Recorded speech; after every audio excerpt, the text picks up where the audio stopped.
Hello madam, are you okay? అలక పాన్పు ఎక్కిన ఈ సుందరిని నా కౌగిట్లో బంధించి ఊపిరాడని ముద్రతో ముంచుతాను సుందరి. హలో మిస్టర్, ఎవరండి మీరు? తెలియని ఆడవాళ్ళతో ఇలా పరచకాలు ఆడుతున్నారు. వాళ్ళు ఎలా ఉందేంటి? గ్రహ వేదంతో వేడెక్కిన ఈ ఒంటిని నీ బాహుబంధాల్లో బంధిస్తే నా ఒంటి తిమ్మిరి తీరుతుంది డార్లింగ్.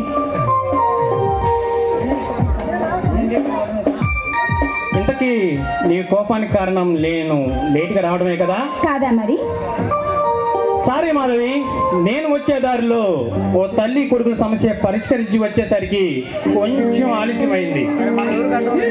తమరికి ఎప్పుడు ఊర్ల వల్ల సమస్యలు తీర్చడానికి టైం దొరుకుతుంది, కానీ ప్రేమించిన అమ్మాయి అచ్చట ముచ్చట తీర్చడానికి మాత్రం సమయం దొరకదు కాదు. చూడు మాధవి, తరతరాల నుండి మా కుటుంబీకులు ఈ ఊర్లోనే కాదు చుట్టుపక్కల ఉన్న గ్రామాల్లో ఎవరికి ఏ సమస్య వచ్చినా మేమే తీర్చేవాళ్ళం. అది మా బొబ్బులి వంశ చరిత్ర. ఈ రోజు మా స్వార్థం కోసం మా వంశ చరిత్రని గౌరవాన్ని మంట కలపలేను కదా. అయ్యో, అలా మాట్లాడకండి. అయినా మీ వంశగౌరవాన్ని మంట కలిపే పని నేను మాత్రం ఎలా చేయమంటాను చెప్పండి. అసలు నేను ఎందుకు ప్రేమించానో తెలుసా? మీరు ప్రజలకు చేస్తున్న మంచి మానవత్వం చూసి నా మనసు మీకు అర్పించానే కానీ మీకు ఇలా గౌరవం ఇవ్వడానికి కాదు. చూడు మాధవి, ఈ గడ్డ పైన కాదు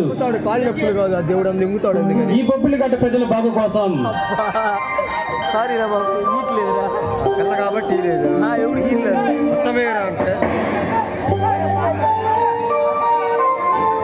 చూడండి, మీలాంటి మంచితనం మానవత్వం ఉన్న వ్యక్తి నాకు భర్తగా దొరకడం నిజంగా నా అదృష్టంగా భావిస్తున్నాను. మీ సన్నిధిలో కొన్నాళ్ళు మీ భార్యగా బ్రతికిన ఆ అదృష్టం నాకు చాలండి. సమాన్ మాధవి, ఈ బొబ్బులిగడ్డ ప్రజల ముందు ఆ లక్ష్మీ నరసింహ స్వామి ఆలయంలో నిన్ను పంచభూతాల సాక్షిగా నిన్ను ప్రణయమాడతాను. సమాన్ మాధవి.